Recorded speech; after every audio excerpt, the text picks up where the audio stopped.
Let me check his pulse. No pulse? Looks like he's dead. Let me take his temperature real quick. What's his temperature?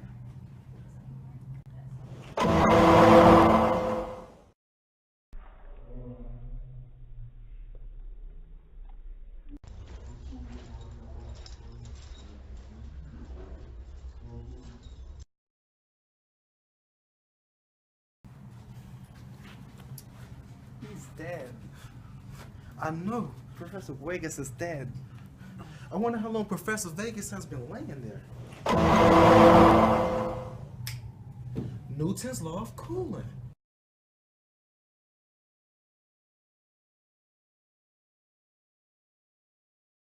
To solve this problem, the rate of change is actually equal to the difference of temperature times the constant of proportionality. T is equal to the object's temperature. TA is equal to the surrounding temperature around this object. T, small t, is equal to the time. So first you would separate the variables and get them each on one side.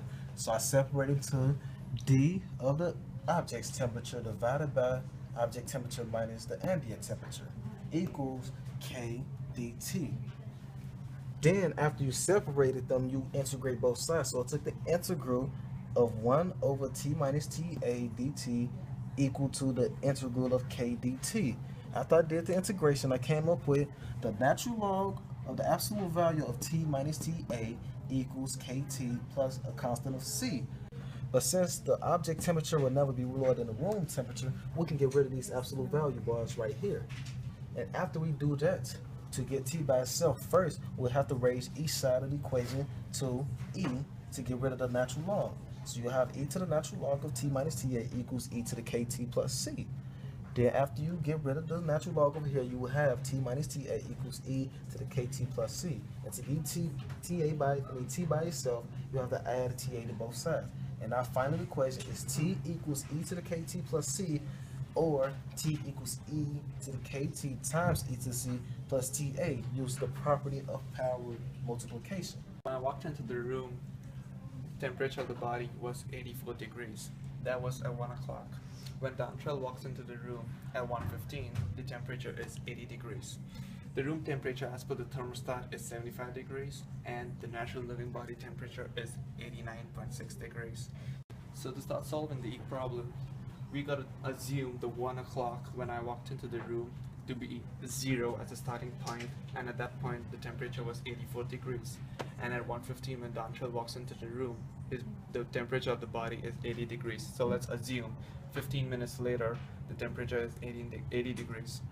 So from the equation Dontrell came up with, T equals e to the c times e to the kt plus 75, where 75 was given as our ambient temperature for the thermostat, where the room temperature would never go below. So we end up trying to figure out what e to the c is. So first thing we do is plug in our initial value, which is 0 time and 84 degrees Fahrenheit. So we plug in our values. 84 is equal to the EC times e to the k of 0, which is a time, plus 75 degrees. We end up getting e to the c is equal to 9. Okay, now that we found out e to the c is 9, we can plug in the values for e to the c and find out the temperature find the value of k, the constant of proportionality, after 15 minutes when the body temperature is 80 degrees. To find that out, let's go ahead and plug in the values back into the equation we derived earlier. T is equal to 9 e to the kt plus 75. We plug in 15 and 18 respectively. So 80 is equal to 9 e to the k into 15 plus 75. On solving the equations, you will land up with natural log of 5 to the 9th by 15th is equal to k to the k multiplied by 15 divided by 15. On solving the equation in your calculator or by a calculator, you can get the value of k, which is natural log of 5 to the 9th by 15. Now it's time to put the icing on the cake to figure out how long the body's been laying there. Since we know that e to the c is 9 and that k is the natural log of 5/9 divided by 15 times t, and the ambient temperature is 75, we can now figure out how long the body's been laying there.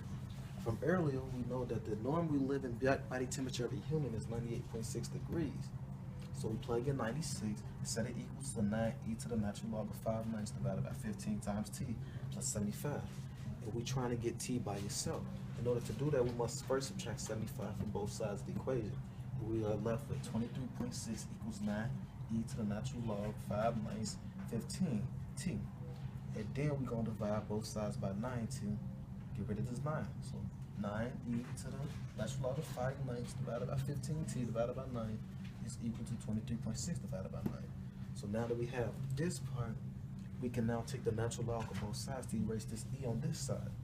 So we're going to have the natural log 23.6 divided by 9 is equal to the natural log of 5 ninths. In order to get the t by itself, you must multiply by its reciprocal, which is 15 divided by natural log of 5 ninths on both sides. And after you multiply by your reciprocal, you end up getting 15 times the natural log of 23.6 over 9 divided by the natural log of 5 ninths equals t. And you plug this value into your calculator, you get that t is approximately negative 24.6. And since t is a minute, negative 24.6 minutes. To finalize this problem, we will start off with what we did. First thing we did was figuring out how much time actually passed from the given time of 1 p.m. that my student, came in to figure out the time I was dead. So he has negative 24.60 minutes minus to 1 p.m. the time he actually came to figure out the time of death I actually was laying there. The time we end up getting is 12:35 p.m. the time I was dead.